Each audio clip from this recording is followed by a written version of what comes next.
الناس لا يريدون إلا كتاب الله ولا يريدون إلا سنة رسول الله صلى الله عليه وعلى وسلم، والله المستعان.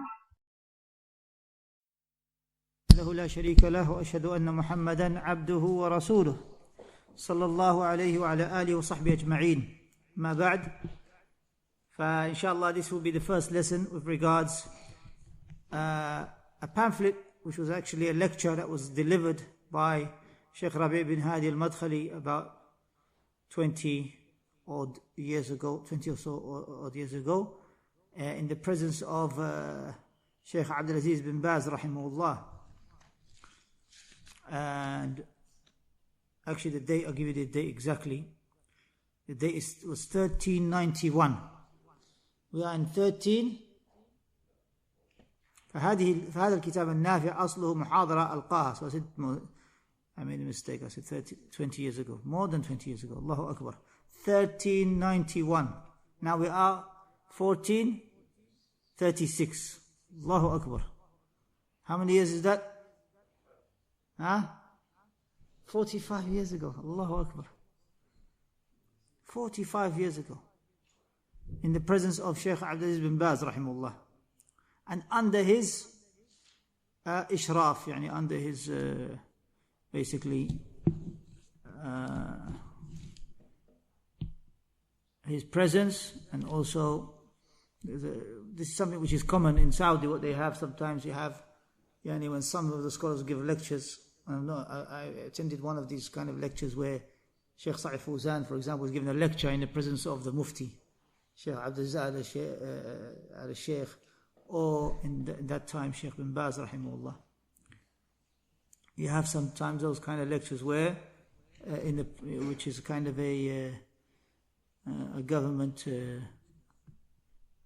based organization, Markaz al-Da'wah, where they have these kind of lectures. Some of the scholars attend, and you have also the Mufti attending of Saudi Arabia. So this was actually at the time when Shaykh bin Baz Rahimahullah was in charge, and Shaykh Rabee Hafظه giving this lecture, and Shaykh bin Baz Rahimahullah in the end he gives a comment about the lecture at the end. So this lecture was given, Allahu Akbar, 45 years ago. And also it was also published in Islamic magazine number 16 in the month of Rabi' al-Thani 1392, page 36 to 61. So it was actually a published lecture as well.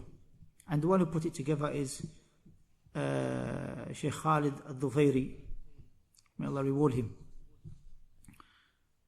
from Hafar Batin, who was this year and last year he was in Medina doing his PhD. May Allah reward him, and for putting this together and actually publishing it for us to be able to read it. When I got my hands on this this pamphlet, actually it was very beneficial read. I thought, Allahu Akbar, this is what we need.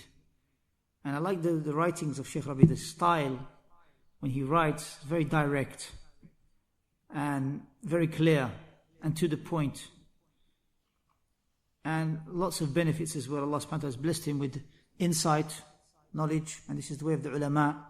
Allah subhanahu wa ta'ala gives them basira, that insight and knowledge.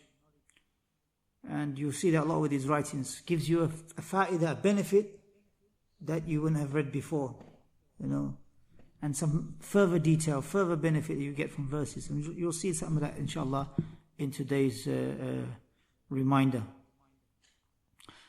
I even like the style at the beginning, and I'll show you the style, how he writes. He kind of grasps your attention by first and foremost, after praising Allah and seeking His aid and forgiveness from the evil of ourselves and from the evil of our actions.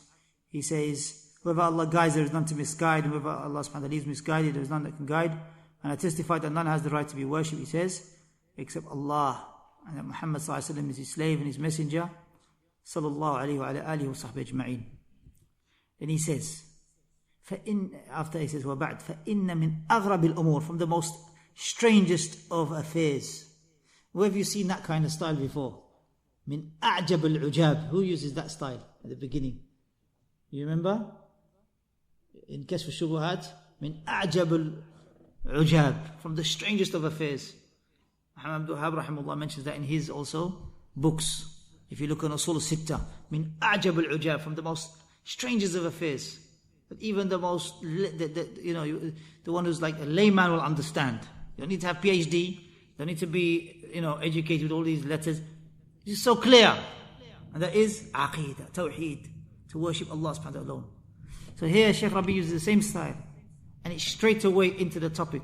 فَإِنَّ مِنْ أَغْرَبِ الْأُمُورِ, from the strangest affairs, وَأَعْجَبِهَا, and amazing things. وَأَشَدِّهَا وَقْعًا عَلَى قَلْبِ كُلِّ مُؤْمِنٍ وَاعٍ, and from those affairs that are from the most, the things that occur as well, which are considered to be أشد وقعا على قلب كل مسلم واع, for every Muslim heart that is attentive. It's something which is hard upon the heart, or is وأشدها حيرة لعقله وأذهبها للبه. نعم, from the, as well with regards his intellect, the person, if he sees this thing, he will be like, what is this? What is going on? ما وقع في كثير من المنتسبين الإسلام. What is it then? From what many people in Islam, those who profess to be Muslims, that they are upon, in terms of their misguidance, far away from the truth, is their deviation, their dangerous deviation in their belief. That which, he says, even the Jahiliyyah people did not reach. See, there's now, look at the style. First of all, he hasn't told you what it is, but he's moving you into what the actual thing is. But he's saying, look how even the Jahiliyyah people, the ignorant people, didn't even reach. Most amazing, strangest of affairs. In the whole of history, the Jahiliyyah people didn't even reach this. Yes, he says, صحيح. أن المشركين في كل جاهلية قد عبدوا الطواغيت. It's true that the ignorant people, the polytheists, in every time of ignorance, in every generation of ignorance, yes, it's true, they worship the false deities and idols besides Allah. It's true. وَاسْتَكْبَرُوا فِي الْأَرْضِ, and they became arrogant upon the earth. Yes, that's true. وَكَذَبُوا الرُّسُلِ, and they denied and belied the messengers. وَعَانَدُوهُمْ, and they turned away from them with inad, with rejection. أشد العناد والمكابرة, a rejection which is, if you like, the most worst of rejections and arrogance, and pride and haughtiness that these polytheists have. It's true. They are upon that. They turned away from Allah, they denied Allah, they denied the messengers. It's true throughout the years. غير أن احتجاجهم لشركهم وتعصبهم لوثنيتهم ما كان يتجاوز أن آلهتهم تقربهم الله.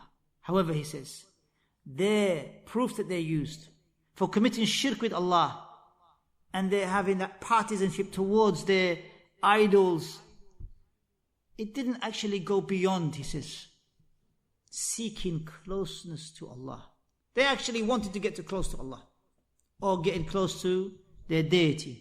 As Allah subhanahu wa ta'ala said about them, مَا نَعْبُدُهُمْ إِلَّا لِيُقَرِّبُونَ إِلَى اللَّهِ زُلْفًا. We do not worship them except that they get us closer to Allah. Surah Az-Zumar verse 3.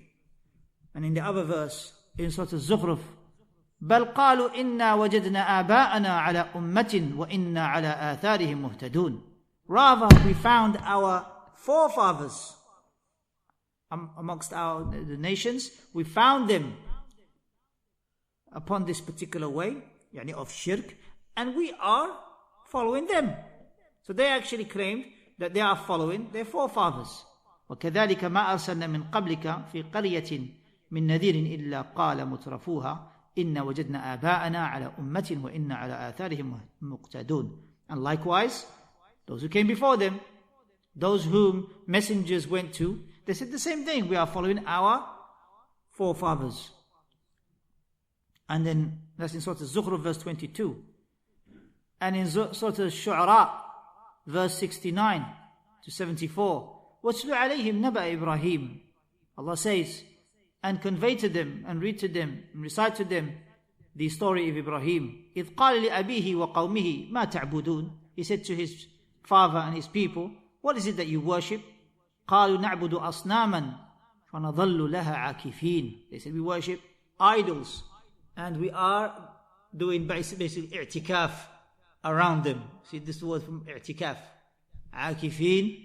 They are basically, they stay there, they look after these idols. They even have guards for these idols, which they call, which in Arabic, the scholars mention them as being sudana.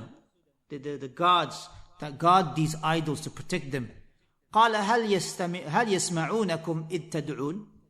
Allah said, say to them, he said to them, Ibrahim said to them, do they hear you when you supplicate towards them? When you call upon them, do they hear you? أَوْ يَنْفَعُونَكُمْ أَوْ يَضُرُّونَ. Do they benefit you? Or is it that they benefit you? Or is it that they can cause harm? قَالُوا بَلْ وَجَدْنَا آبَاءَنَا كَذَلِكَ يَفْعَلُونَ. He said, no, rather, we found our forefathers doing that, and so forth, we are doing the same. So Shaykh Rabee Abdulilah using these verses, and he's saying, فَأَنْتَ تَرَى. So you see that they actually don't go beyond, they don't actually go towards praising their idols. They're not actually praising their idols and over-exaggerating with regards to that. But they just say, well, our forefathers did that and we do the same. Our forefathers used to worship these idols and we're doing the same. No, because they know they can't hear.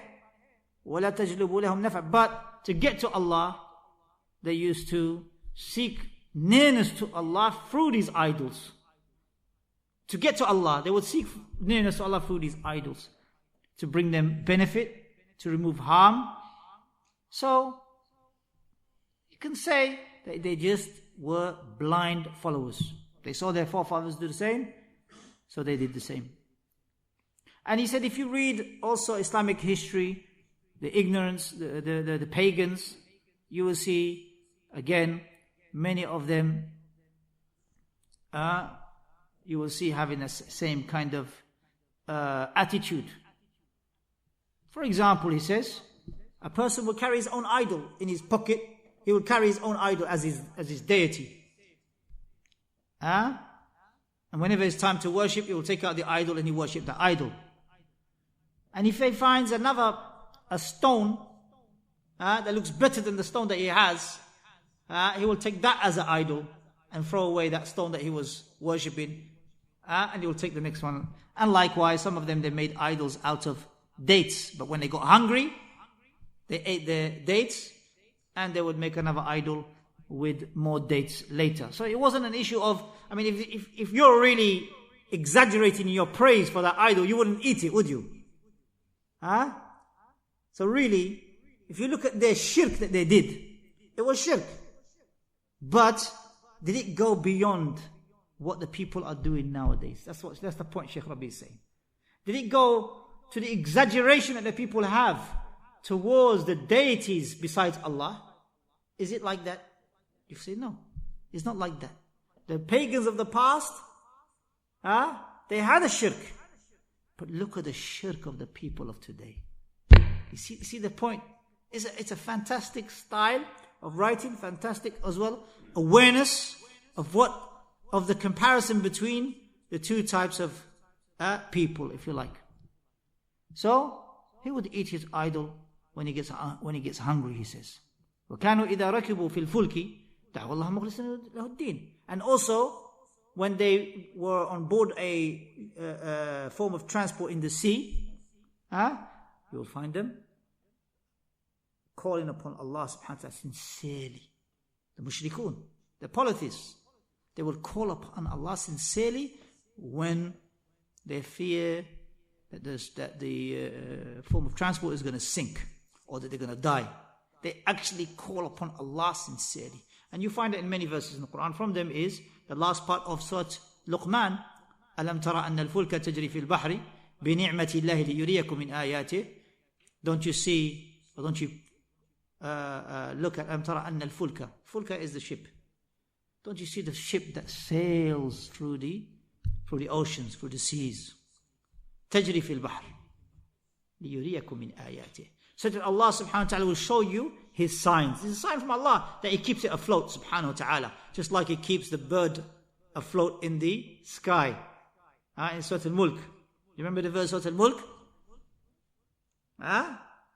What's the verse in Surah Al-Mulk? أَأَمِنْتُ مَنْ فِي السَّمَاءِ يَخْسَفْ بِكُمُ الْأَرْضَ فَإِذَا هِيَ تَمُرُّ أَمْ أَمِنْتُ مَنْ فِي السَّمَاءِ إِنْ يُرْسِلْ عَلَيْكُمْ حَاصِبًا فَسَتَعْلَمُونَ كَيْفَ نَذِيرٌ وَلَقَدْ كَذَّبَ الَّذِينَ مِنْ قَبْلِهِمْ فَكَيْفَ كَانَ نَكِيرٌ أَوَلَمْ يَرَوْا إِلَى الطَّيْرِ فَوْقَهُمْ صَافَّاتٍ وَيَقْبِضْنَ مَا يَمْسِكُهُنَّ إِلَّا الرَّحْمَنُ إِنَّهُ بِكُلِّ شَيْءٍ بَصِيرٌ. Who is the one that keeps the bird afloat in the sky? Ar-Rahman subhanahu wa ta'ala. So who is it that keeping the ship as well a sail? Ar-Rahman subhanahu wa ta'ala. From His signs. أَلَمْ تَرَ أَنَّ الْفُلْكَ تَجْرِي فِي الْبَحْرِ بِنِعْمَةِ اللَّهِ. By the blessing of Allah, the ship is sailing. لِيُرِيَكُم مِنْ آيَاتِهِ. They may show you His signs. إِنَّ فِي ذَلِكَ لَآيَاتٍ لِكُلِّ صَبَّارٍ شَكُورٍ. In this is a sign for everyone who is patient and is grateful. He's patient and is grateful. Allahu Akbar. ألم ترى أن الفلك تجري في البحر بنعمة الله ليريكم من آياته إن في ذلك لآيات لكل صبار شكور وإذا غشيهم موج كالظلل دعوا الله مخلصين له الدين. And when a wave comes like a canopy ready to envelop them and ready to drown them, دعوا الله مخلصين له الدين. So they were mushrikun, they were already committing shirk. But now when the ship is about to sink, waves are high now above the ship. دعوا الله مخلصين له الدين. That was the mushrikun of the past. The mushrikun of the present. If they are in times of ease, they call upon other than Allah. And even when they are in time of hardship, they still call upon other than Allah. You see the comparison? And he mentions that. لأن ثقتهم فيها ضعيفة. Because of their thiqah. They believe actually, their strong belief in their shirk that they did in the past is actually weak. They didn't actually have that strong connection, if you like.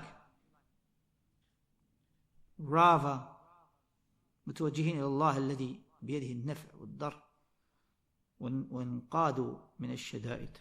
But rather they would turn to Allah for benefit and in removing harm. But the mushrikun of today, they still turn to other than Allah for benefit.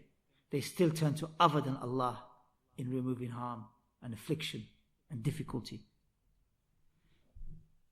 He said this actually, when you hear about the mushrikeen of the past, it does make the believer have his urge. It does actually make the believer to hear the shirk, and that it does actually move him to feel that this is wrong and this is deviation. But look at the mushrikun of today. They take even for their graves of the people that they're worshipping, that they're calling upon, that they're supplicating towards. They even make, he says, guards for these graves. Guards. And they put lanterns. Look how they are exaggerating in their worship, in their love, and in their deviation. Exaggeration upon exaggeration. Mushkil of the past is to eat their gods. They just eat it. If they, when they make it out of day, they would eat it. But look at now, look at the mushrikun of today. They would put lanterns, they would decorate that grave, they would build a big dome around that grave. Look at the tamjeed, the excessiveness in their praise for these idols or these so-called deities that they are seeking besides Allah. And you can see that. You can see that clearly. So he said, Qarin, compare between the mushrikun of the past and the mushrikun who came later.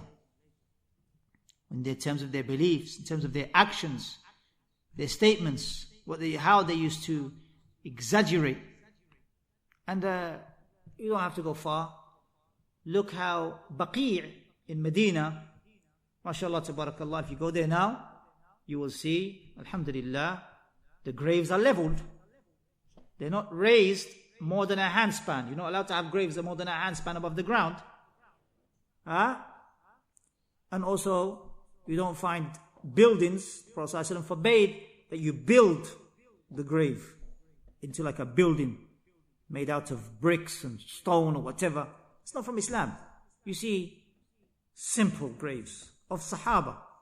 As soon as you enter Baqi', right at the front you have the grave of Fatima radiallahu anha, and you have other Sahabiyat and Sahaba radiallahu anhum, and A'imma. The grave of Imam Malik, for example, is there. You have many A'imma who came afterwards, companions, but you don't find anything above the ground more than even a handspan. That is the Dawlat al-Tawheed of Saudi Arabia. That they don't allow shirk in the form of graves to be exonerated besides Allah and overpraised. Rather, the graves are there for what? As a reminder of the akhirah. The Prophet ﷺ said, إِنِّي كُنْتُ أَنْهَاكُمْ عَنْ زِيَارَةِ الْقُبُورِ فَزُورُوهَا فَإِنَّهَا تُذَكِّرُكُمْ لِهَذِهِ الْلَذَّاتِ. I used to forbid you, he said, from visiting the graves. Then he said, visit the graves, because it reminds you of the destroyer of pleasures. Death. It reminds you of death. So go to the graveyards and say, Salamu alaykum ya ahl al-diyar min al-mu'mineen. Antum as-sabiqun wa nahnu lahiqun. Salamu alaykum. You're giving salam to them. What does salam mean? May Allah protect you. May Allah give you security. Are you asking them for something? Because the Brelvis, they have a problem with the word ya. You see, the word ya, they have a problem with that. Ya in Arabic is to call. Oh, so and so. But also it can be used as in this verse, as in this hadith, Salamu alaykum ya, when you're addressing somebody. May Allah protect you, O Muslims. Are you asking them for something? They have a problem with the word O. O Muslims. O. Ya Rasul. They have a problem with that. But if you look in your tahiyyah, At-tahiyyatu lillah, salatu tayyibatu, salamu alaykum, ayyuhan nabi, ayyuhan nabi. They say, oh, you're asking, no, we're not asking Rasulullah sallallahu alaihi wasallam anything. We are supplicating for Rasulullah sallallahu alaihi wasallam. In your tahiyyah, we are supplicating for him. Wa ala ibadillahi salihin. And we are supplicating for the Muslims. Shaykh Abbad mentioned that fa'idah. That, look in your tashahud.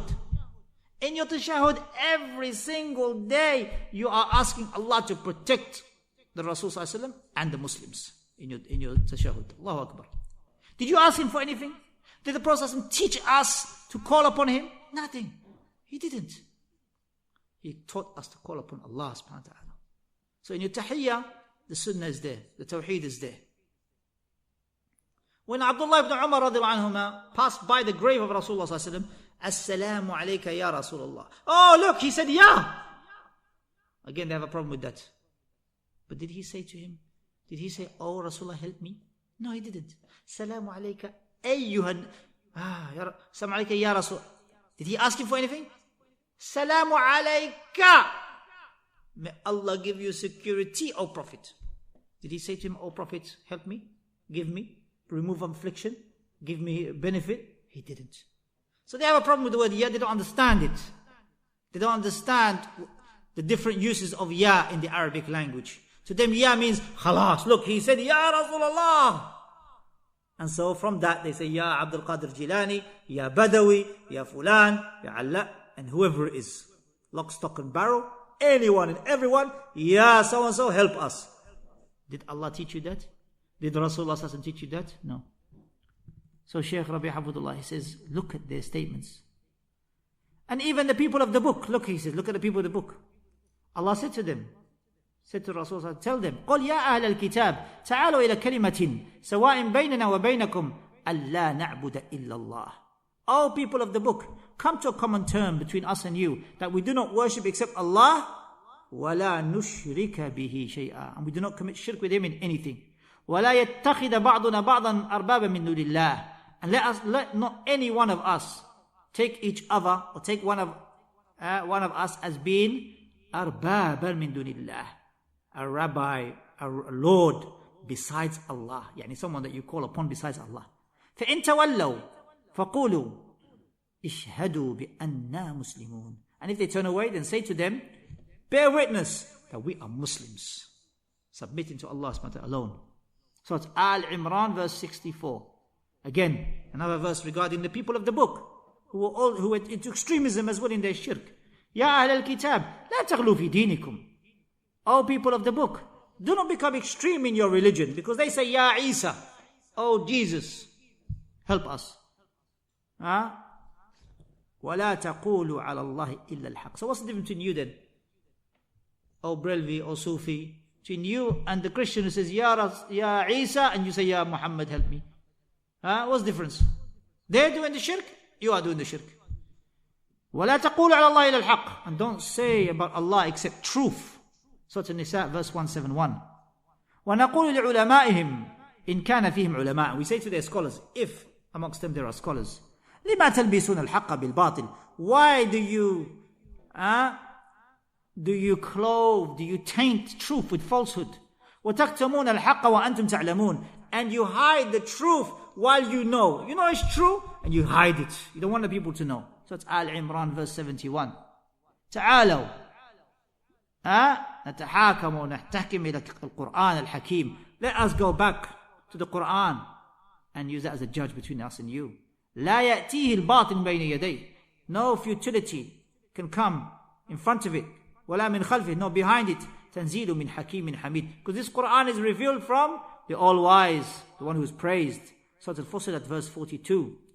As Allah has commanded us, فَإِن تَنَازَعْتُمْ فِي شَيْءٍ فَرَدُّوهُ إِلَى اللَّهِ وَالرَّسُولِ. If you differ amongst yourselves in anything, then return back to Allah and His Rasul sallallahu alaihi wasallam.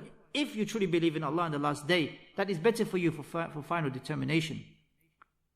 إِن كُنتُمْ تُؤْمِنُونَ بِاللَّهِ وَالْيَوْمِ الْآخِرِ ذَلِكَ خَيْرٌ وَأَحْسَنُ تَأْوِيلًا. And let us go back to the Sunnah of the Messenger sallallahu alaihi wasallam, and you will see Rasulullah sallallahu alaihi wasallam never call us to worship Him. Never call us to call upon Him. Never call us to rely upon Him. He called us to rely upon Allah. As he said to his cousin Ibn Abbas when he's riding behind him, Ya ghulam, inni u'allimuka kalimat. Oh young boy, let me teach you some words of advice. Ihfadillah yahfadk. Guard Allah's duties, He will guard you. Ihfadillah tajidhu tujahak. Guard Allah's duties, you will find Him in front of you, helping you, aiding you, guarding you, protecting you. Because you guard His duties. The salah, the siyam, the zakah, all of the 5 pillars and the wajibat, the obligations you kept away from the prohibited matters. Allah will protect you. Allahu Akbar. وَإِذَا سَأَلْتَ فَاسْأَلِ اللَّهِ. And when you ask Allah alone. He didn't say ask me. He's Rasulullah. He didn't say ask me. Ask Allah alone. وَإِذَا اسْتَعَنْتَ فَاسْتَعِنْ بِاللَّهِ. And when you seek help from Allah alone. Look at the Rasul teaching us tawheed, teaching us to worship Allah alone, not to call upon others besides Allah, not even Himself. أَلَمْ تَرَ إِلَى الَّذِينَ يَزْعُمُونَ أَنَّهُمْ آمَنُوا بِمَا أُنزِلَ إِلَيْكَ وَمَا أُنزِلَ مِنْ قَبْلِكَ يُرِيدُونَ يَتَحَاكَمُوا إِلَى الطَّاغُوتِ. Do you not see those who profess that they believe what has been revealed to them and what has been revealed to those who came before them? They seek to judge, they seek to go towards the false deities as their judge, as the ones that will judge between them. وَقَدْ أُمِرُوا أَنْ يَكْفُرُوا بِهِ. And they have been commanded to deny the false deities, not to go to the false deities. Look how Shaykh Rabee uses this verse, first and foremost for shirk. They seek the false deities as their judge. When the takfiris use this verse, they use it against the rulers. They use it against the rulers. Before rulers, shirk. Start with shirk. Start with shirk. That is the worst sin. But you think the worst sin is the ruler that doesn't rule by Allah's law. It could be out of ignorance, could be out of because ruling by other than Allah's law is of 5 types. But you just seen it as one. You just seen it, khalas, kafir. But he may not rule he may rule by other than Allah's law. Shaykh Salih Fawzan says, number one, he could rule by other than Allah's law, thinking Allah, believing that Allah's law, that other than Allah's laws are better. Yes, he leaves Islam. Secondly, that they are equal. Yes, he leaves Islam. Thirdly, he has a choice between Allah's law and other than Allah's law. He leaves Islam. If he believes these three. Number four, he believes that Allah's law actually is backwards and other than Allah's laws are, modern and so on. He leaves Islam. If he believes these things, not just he does it. Number five, if he believes that Allah's law is the truth, but he falls short because of his desires, because of his weakness in Iman. You see? 5 types. You're going to pick only one. Because you have no detail in how to deal with the affairs of the Sharia. You deal, takfiri, with the Sharia like you deal with reading the newspaper. You see, when you see a person read the newspaper, as one of the scholars mentioned, he just puts one foot over his leg and he's reclining in his chair and he's reading his paper. So that's how you're dealing with Sharia or takfiri. Sharia, ya akhi, you need to study. You need to go back to the books, to go back to the ahkam, the rules and regulations. There's a whole chapter in fiqh, ahkam al-murtaddeen, the rules and regulations, the fiqh regarding those who leave Islam. Whole section on that. You want to make it as if it's just like butter, jam and butter and honey, just something easy going. Meshi hal. It's like you spread it on a bread and that's it. It's easy. No, ya akhi. This has to be studied. Ahkam al-murtaddeen. Iman has levels. And you want to make kufr as one? The opposite to Iman is kufr. So Iman has levels. The highest of it is saying, La ilaha illallah, Muhammad Rasulullah. The lowest of it is removing a harmful object from the path. And haya, shyness, is a branch of faith. You want to make kufr only one? You do kufr, you're kafir, khalas. No, ya akhi. There are levels of kufr as well. The Prophet said, Sibabul Muslim fusuq wa qitaluhu kufr. Insulting a Muslim is sin. And killing him is disbelief. Does that mean if he kills him, he becomes a kafir? No. So kufr has levels.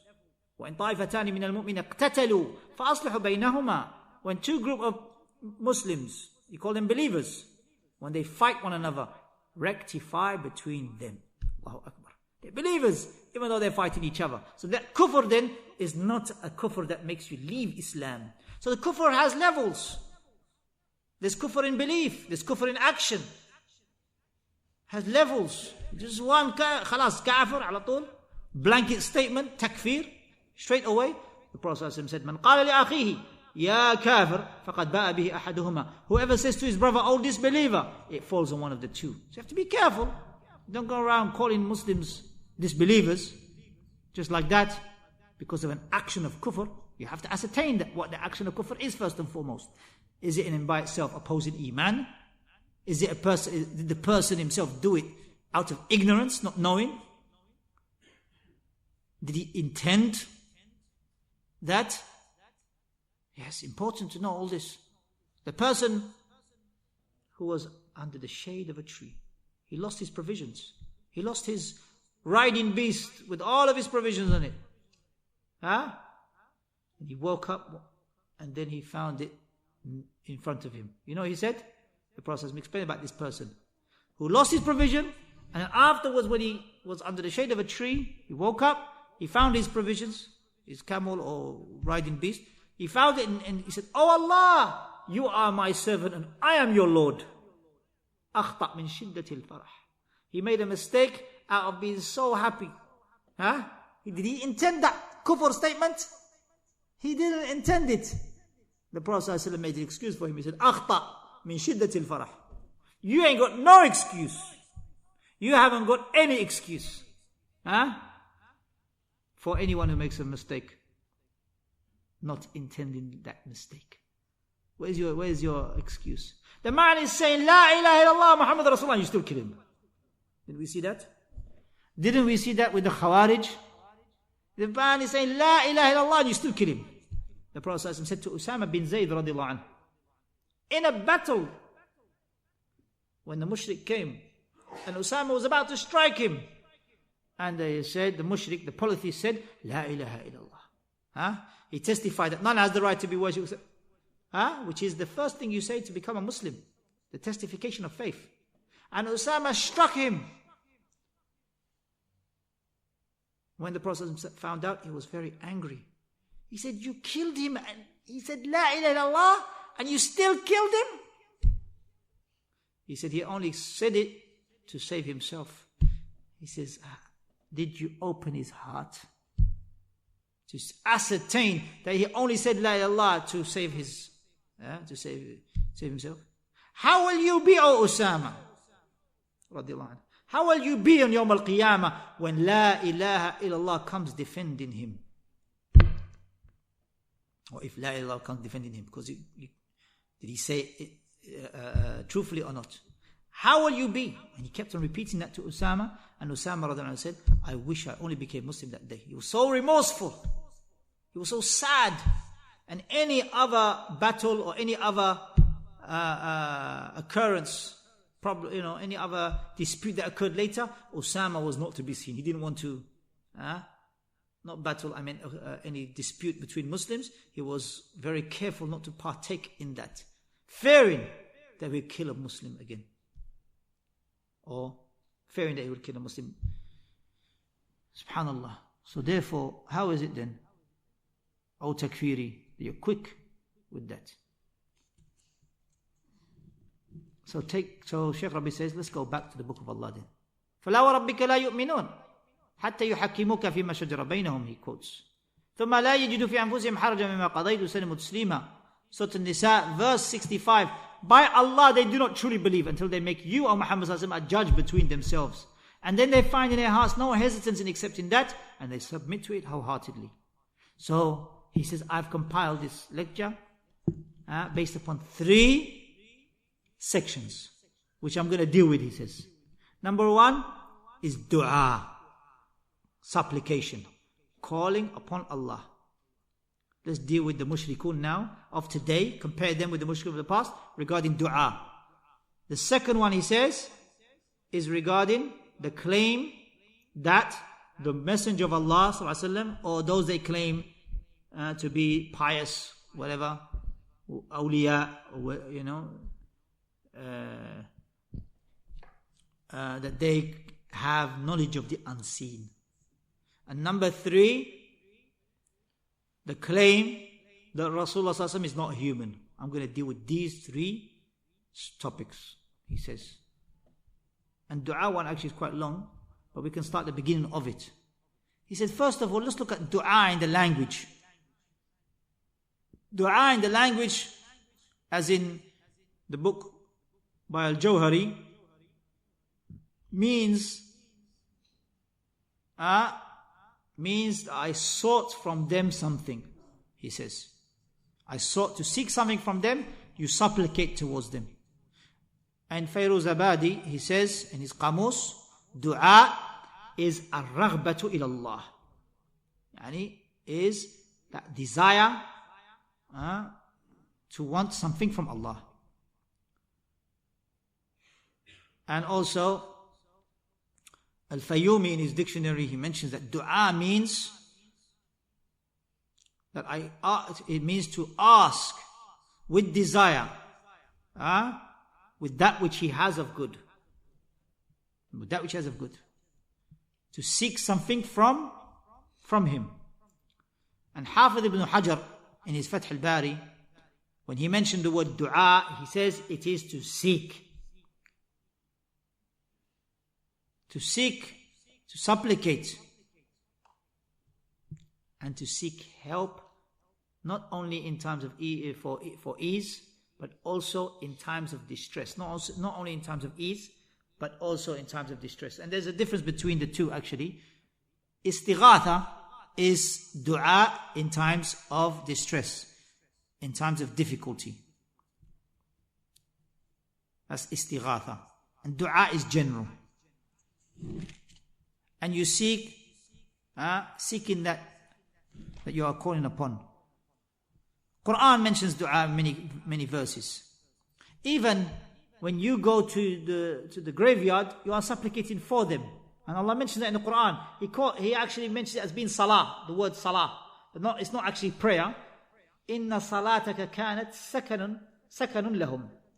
Your dua, here salah means dua, because it's that which you ask. Your salah, your dua is peace for them, tranquility for them. When you supplicate for them, it's good for them. So when you go to the graveyard, it's good to go. Don't go on a Friday. Friday is Eid day. Don't go on the day of Eid. Many Muslims, they do that. They go on the day of Eid is happiness. Ya akhi, why are you going to the graveyard? This is one of the bid'ahs that occur nowadays. On the day of Eid, they have to go to, why go to the graveyard? Go another day. Prophet ﷺ did not do that. هنالك دعا زكريا ربه. For example, look at the prophets who came before us. Zakaria called upon his Lord. قال ربي هب لي من لدنك ذرية طيبة إنك سميع الدعاء. Zakaria reached an old age. His bones became weak. And he's mentioned that in another verse, in Surah Maryam, verse 3. إذ نادى ربه نداء خفيا قال ربي إني وهن العظم مني واشتعل الرأس شيبا. My hair has become white, turned white. I become old basically. And then he said, وَلَمْ أَكُمْ بِدُعَائِكَ رَبِّ شَقِيًّا. And also not only that, he said, وَإِنِّي خِفْتُ الْمَوَالِيَ مِنْ وَرَائِي وَكَانَتْ امْرَأَتِي عَاقِرًا. His mother, his wife also is old, and she was not able to give birth. But he wanted a son, he wanted a child. And he supplicated to Allah. فَهَبْ لِي مِنْ لَدُنْكَ وَلِيًّا. So he wanted a child. And Allah subhanahu wa ta'ala blessed him. Allah blessed him. So he supplicated. He called upon Allah. And Allah subhanahu wa ta'ala, in times of difficulty, times of hardship, of wanted a child. And Allah subhanahu wa ta'ala answered his supplication. So the prophets who came before us, they called upon Allah. If you look at Nuh alayhi salam, call upon Allah, mention about his people, they turned away, they were mocking and jesting and laughing, and he called upon Allah subhanahu wa ta'ala for protection and for aid. No. Ibrahim alayhi salam, likewise, call upon Allah when he said, وَإِذْ قَالَ إِبْرَاهِيمُ لِأَبِيهِ أَزْرَ تَتَّخِذُ أَصْنَامًا آلِهَةً إِنِّي أَرَاكَ وَقَوْمَكَ فِي ضَلَالٍ مُبِينٍ. After saying to his father and his people, I see you and your people in clear error. And then afterwards, he called upon Allah subhanahu wa ta'ala, إِنِّي وَجَّهْتُ وَجْهِي لِلَّذِي فَطَرَ السَّمَوَاتِ وَالْأَرْضَ حَنِيفًا وَمَا أَنَا مِنَ الْمُشْرِكِينَ. I've turned my face to the one who has originated all of this creation. Everything. That which you see and that which you don't see. فَلَا أُقْسِمُ بِمَا تُبْصِرُونَ وَمَا لَا تُبْصِرُونَ. Everything. I call upon Allah subhanahu wa ta'ala, the originator, not just the creator, the originator. No one preceded Allah subhanahu wa ta'ala in creating. بَدِيعُ السَّمَوَاتِ وَالْأَرْضِ وَمَا أَنَا مِنَ الْمُشْرِكِينَ. And I'm not from the polytheists. So he called upon Allah. إِنِّي وَجَّهْتُ وَجْهِي. Allahu Akbar. Prophets, messengers that came, they called upon Allah. Rasulullah sallallahu alaihi wasallam, so many ahadith, so many supplications, ad'iyah, he showed us how to call upon Allah. From when you sleep, to when you wake up, when you sleep. بِسْمِكَ رَبِّي وَضَعْتُ جَنْبِي وَبِكَ أَرْفَعُهُ إِنْ أَمْسَكْتَ نَفْسِي فَاغْفِرْ لَهَا. If you take my soul, forgive it. وَإِنْ أَرْسَلْتَهَا فَاحْفَظْهَا. And if you send it, then protect it. بِمَا تَحْفَظُ بِعِبَادِكَ الصَّالِحِينَ. Asking Allah for protection just before you sleep. And when you wake up as well, you're asking Allah for protection. Morning and evening, adhkar. He's not asking, he's not saying call upon me. Adhkar, morning and evening. Allahumma anta rabbi. Say the istighfar. The best istighfar dua you can make. Allahumma anta rabbi. La ilaha illa anta khalaqtani. وأنا عبدك وأنا على عهدك وعدك ما استطعت أعوذ بك من شر ما صنعت أبوء لك بنعمتك علي وأبوء بذنبي فاغفر لي فإنه لا يغفر الذنوب إلا أنت. Best dua for istighfar. Who is asking? Asking Allah. اللهم صل العفو والعافية في الدنيا والآخرة. Asking Allah for protection in this life and the hereafter. اللهم صل العفو والعافية في ديني ودنياي, in your deen and your dunya. وأهلي ومالي, in your family and your wealth.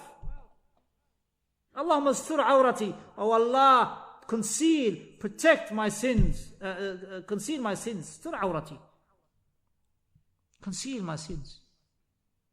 Do not display, do not make be apparent. Conceal my sins. وآمن روعتي. اللهم احفظنا بين يدي من خلفي وعن يميني وعن شمالي ومن فوقي من تحتي. أعوذ بعظمتك من أن أغتال من تحتي. Asking Allah for protection in front of you, behind you, to the right, to the left, above. Shaitan coming, how can he come? He can't get to you from the right. He can't get you from the left. Not even in front of you. Not even behind you or from above you. Because you're protected by who?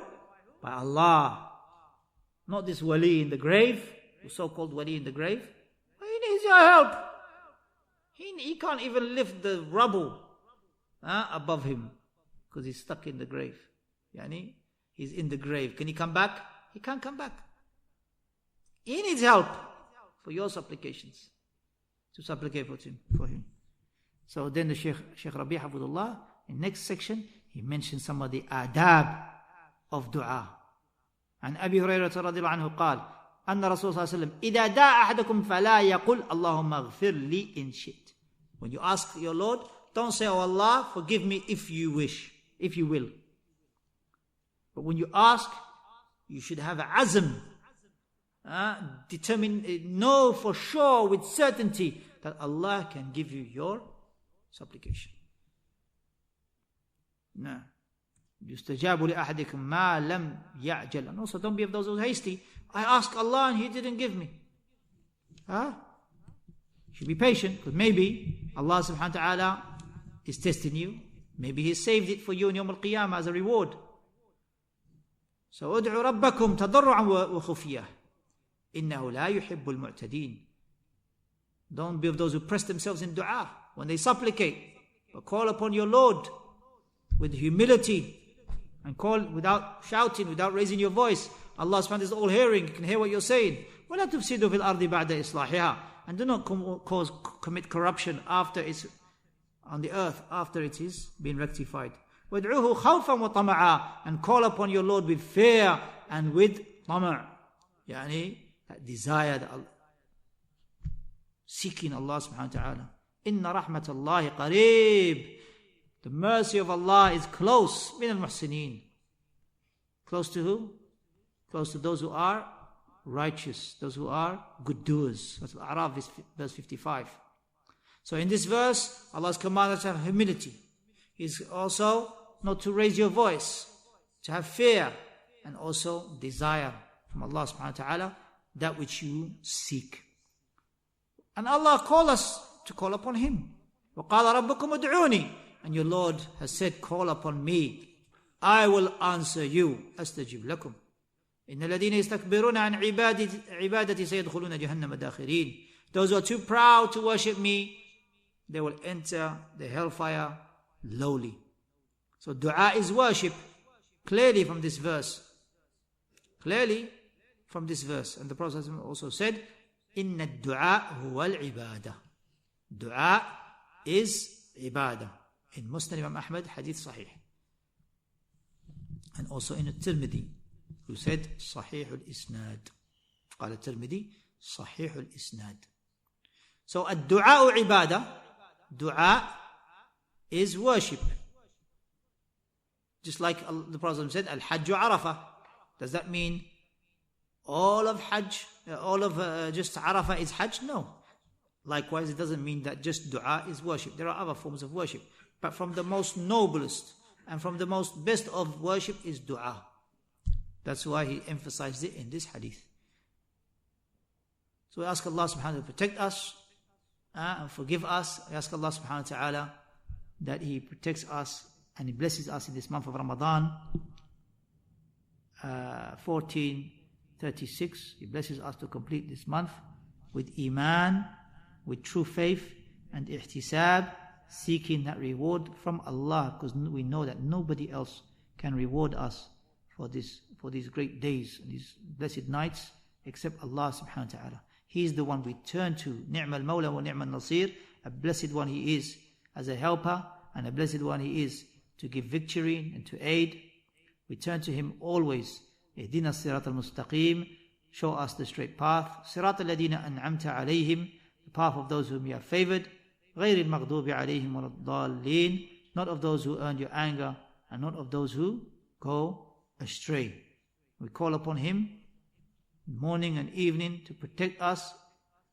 وَلَا تَكِّلْنِي إِلَى نَفْسِي طَرْفَةَ عَيْنٍ. The Prophet would say, and do not leave me to myself a blink of an eye. So may Allah subhanahu wa ta'ala accept these days that we inshallah complete this risala, and we'll finish the section of dua in the next dars inshallah, which will be tomorrow at Asr time. جزاكم الله خيرا. سبحانك اللهم وبحمدك أشهد أن لا إله إلا أنت أستغفرك وأتوب إليك.